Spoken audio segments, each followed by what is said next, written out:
Naghahanap ba kayo ng mainit na sabaw na madali lang gawin pero hindi bitin sa sarap? For today's video, magluluto tayo ng kinamatisang baboy.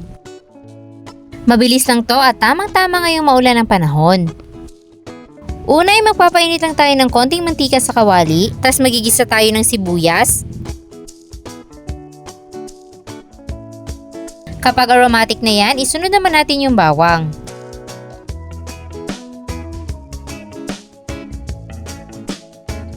Next ay yung ating maraming kamatis. Igigisa natin yan hanggang sa lumabas na yung kanyang mga natural juices.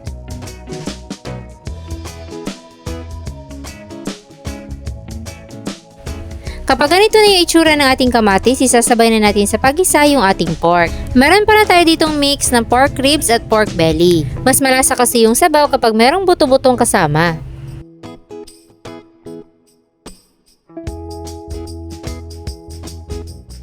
Habang ginigisa, titimpla natin yan ng 2 tablespoon ng patis at black pepper.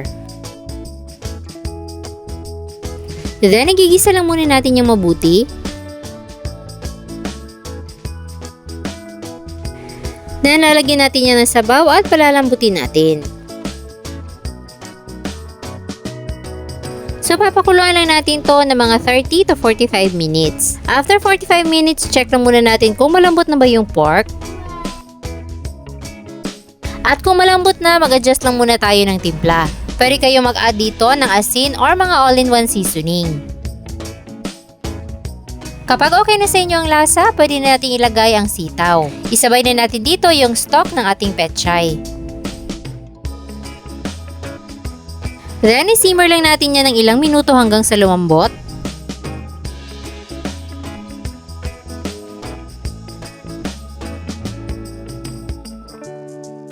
Then, pwede na natin isunod yung dahon naman ng pechay.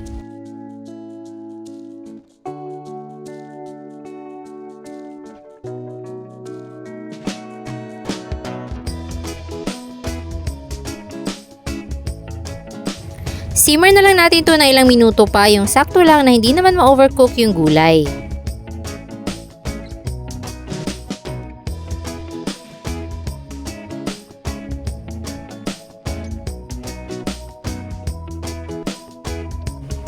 At ganun lang kabilis, ready na ang ating kinamatisang baboy.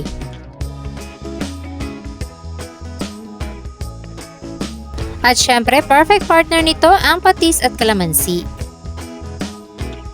Napakasimple lang ng ulam na to dahil di na kailangan ng maraming sangkap at napakasimple lang din ng kanyang pampalasa. Pero hindi ka mabibitin dahil sobrang sarap.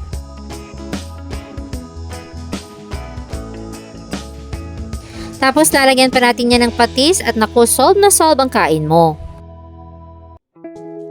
Para sa mga gusto magluto dyan pero hindi nyo nasundan yung mga sangkap, meron tayong listahan ng mga ingredients dyan lang sa baba. Sana'y nagustuhan nyo ang ating recipe for today. Enjoy!